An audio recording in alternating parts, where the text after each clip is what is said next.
Friend, मैं सुदेश सांगवान आपका स्वागत करती हूँ मेरे चैनल न्यूट्रेंट सिलाई सेंटर में। तो फ्रेंड, मैं आज की वीडियो में आपको ये बताने वाली कि जो हमारी सिलाई मशीन है उसका जो बखिया है वो नीचे का बखिया बार बार खराब क्यों आता है, उसका मेन कारण क्या होता है और हमारी सिलाई किस तरीके से आती है। आप पूरा समझ लीजिए इस वीडियो में, बिल्कुल बारीकी से आपको एक एक चीज समझ में आएगी। अगर नीचे का बखिया आपका खराब आ रहा है बार बार तो उसका मेन कारण बोबिन होता है।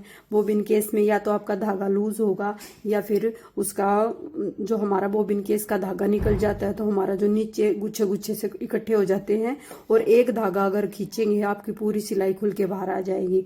तो ये मेरी मशीन में प्रॉब्लम आई थी, तो मैंने इसको ठीक करने से पहले मैंने सोचा क्यों ना मैं आपके साथ ये शेयर करूं भाई, ये किस तरीके से जो हमारी मशीन का नीचे का बखिया खराब आ रहा है बार बार, तो उसको हम किस तरीके से ठीक कर सकते हैं। तो मैं एक बार आपको सिलाई लगा के दिखा देती हूँ कि बखिया कुछ कैसा आ रहा है अभी और ठीक कैसे करेंगे। इसको सिलाई लगा के दिखा देती हूँ आपको।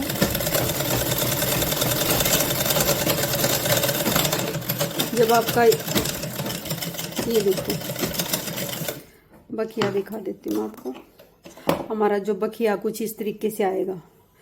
इसका मेन कारण क्या होता है, जो आपका बोबिन केस है वो या तो ढंग से नहीं चढ़ा हुआ है या फिर आपने उसका जो धागा है वो निकला हुआ है। ये दो मेन कारण होते हैं जिससे भाई बखिया हमारा नीचे का खराब आता है। तो हम बोबिन केस को एक बार देख लेंगे कि भाई हमारा ढंग से चढ़ा हुआ है या नहीं चढ़ा हुआ। अगर वो ढंग से नहीं चढ़ा तो पहले उसको निकाल के दिखाऊंगी मैं आपको लाइव एक बार, फिर मैं आपको सिलाई लगा के दिखा रही हूँ भाई कैसी सिलाई हमारी यहाँ पे आ रही है।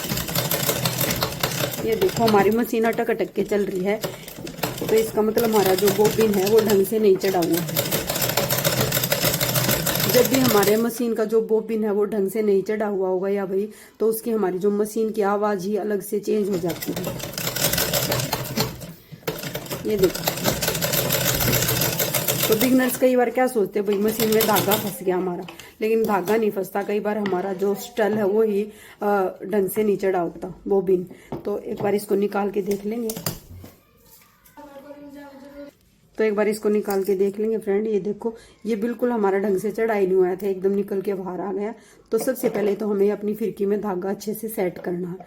इस तरीके से फिरकी को डाल लेंगे इसके अंदर और धागे को बिल्कुल यहाँ से, ये देखो ये जो लाइन सी है इस लाइन से यहाँ से धागे को इसको लेके आएंगे और ये जो होल है इस होल में आपका धागा आना चाहिए। बोबिन में धागा डालना भी, हमारी जो फिरकी किस तरीके से डलती है वो भी अगर ढंग से नहीं डलेगी आपकी फिरकी तो आपका बखिया तो खराब आना ही है। तो आपको सबसे पहले ये देखना, हमारा धागा यहाँ से हमने लिया और इस तरीके से हल्के हाथ से जब करेंगे हम खींचेंगे तो इस होल में आके आपका रुक जाएगा। अब ये होल में आके रुकने के बाद भी आपको ये ज़्यादा नहीं खींचना, नहीं तो ये नीचे ये हमारी जो पत्ती इसके नीचे फंस जाएगा, उससे भी बखिया खराब आएगा। तो बिल्कुल हमारा सेंटर में आना चाहिए और धागे को ऐसे खींच के देखना कि आराम से इस तरीके से आपका धागा खींच रहे तो निकलना चाहिए। ज़्यादा फोर्स नहीं लगाना, नॉर्मल से फोर्स में वही प्रेशर में आपको इस तरीके से खींचोगे तो आपको बाहर आना चाहिए। तो ये तो हो गया हमारा इसका धागा सेट। अब इसको सेट कैसे करना है, जब आप नीचे इसमें सेट करते हैं ना एक, तो यहाँ पे एक निशान सा है जो हमारा ये है ना, ये पत्ती सी ये पिन, ये उसके मशीन का जो हमारा स्टल है ना उसके अंदर ये हमारी बोबिन की ये नोक है, ये सेट होती है और एक टक की आवाज आती है। तो वो कैसे सेट करना वो देखो, मैं आपको एक बार नजदीक से दिखा देती कि जो हमारी ये इसकी बोबिन के इसकी ये हिस्सा है ये यहाँ पे कहाँ पे सेट होता है और कैसे आवाज आती है इसकी। तो एक बार नजदीक से दिखाती हूँ मैं आपको। तो ये देखिए फ्रेंड, हमारा जो ये बोबिन का ये हिस्सा मैंने बताया है, बोबिन का जो हिस्सा है यहाँ पे ये हमारा एरिया है ना यहाँ पे सेट होता है। इसमें जब आप सेट करेंगे तो एकदम टक की आवाज आएगी। अगर टक की आवाज नहीं आई तो आपका बोबिन है वो ढंग से नहीं चढ़ा। लेकिन अगर ऐसी इसमें अगर ना आपने प्रॉपर सेट कर दिया इस जगह में तो आपकी जो आवाज है प्रॉपर आवाज आएगी और आपका प्रॉपर सेट भी हो जाएगा। तो मैं आपको एक बार डाल के भी दिखा देती हूँ इसमें। ये देखिए, जैसे मैंने ये ले लिया है अपना और इसको मैंने यहाँ पे ये इसके अंदर इसमें डाला, यहाँ पे इसको डाल लेंगे और इसको यहाँ पे ये देखो इसका अलग से स्पेस दिया हुआ है, ये रहा। इस स्पेस में आपको प्रेशर करना है इसको ऐसे। ये देखो इसकी साउंड अलग से ही आपको सुनाई दी। अगर इस तरीके से इसकी साउंड आ रही है बोबिन की तो आपका ये प्रॉपर इसमें अच्छे तरीके से डल गया है। आपको भी सेम इसी तरीके से डालना है। अब मैं आपको इस पर एक बार बंद कर देती हूँ इसको, फिर सिलाई लगा के दिखाते हैं इसकी एक बार। तो फ्रेंड, ये मैंने आपको दिखा दिया कि भाई किस तरीके से बोबिन को लगाना है। अब इसकी सिलाई और दिखा देती हूँ एक बार। एक ही बार में आपका बखिया ठीक हो जाना चाहिए। इस तरीके से अगर आप बखिए को ठीक करेंगे तो हो जाना चाहिए आपका। ये देखो, अब सिलाई लगा के देख लेंगे एक बार।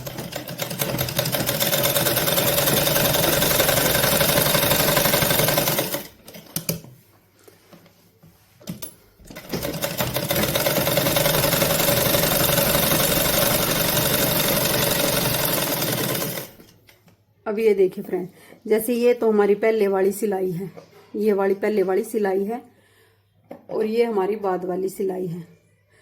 दोनों सिलाइयों में आपको अंतर अलग से दिखाई दे रहा होगा कि हमारा बखिया हो गया है यहाँ पे, ठीक, ये देखो अलग से। और ये पहले हमारा बखिया था। अगर इसमें हम एक धागे को भी खींचते ना तो पूरी हमारी सिलाई खुल के आराम से बाहर आ जाती है इस तरीके से। तो आपको इसे ठीक करना है तो आप बोबिन को चेक करें, आपके बोबिन में ही प्रॉब्लम हो गया तो बोबिन आपका लूज हुआ होगा, या भाई बोबिन आपका ढंग से सेट नहीं हुआ होगा, इसी कारण ये प्रॉब्लम आती है आपकी मशीन में। मैं आपका एक बार फिर से सिलाई लगा के आपको दिखा देती हूँ।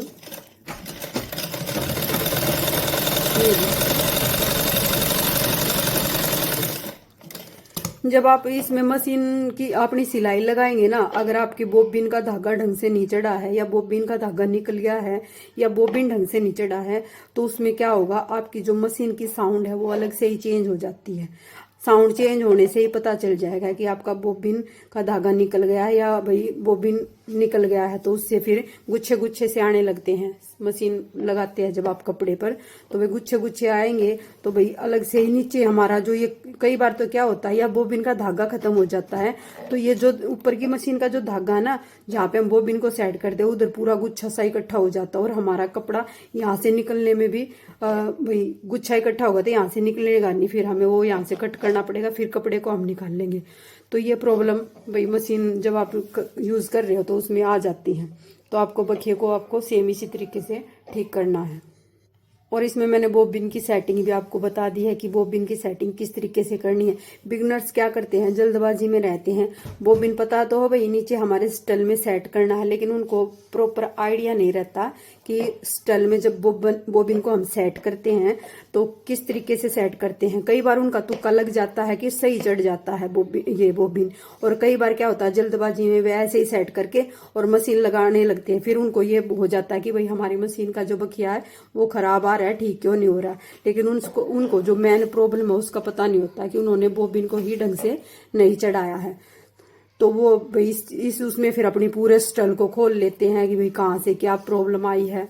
मेन प्रॉब्लम का पता होने, भाई मेन प्रॉब्लम का तो पता नहीं। तो फ्रेंड, वीडियो पसंद आए तो वीडियो को लाइक करना, चैनल को सब्सक्राइब करना और ज्यादा से ज्यादा शेयर करना।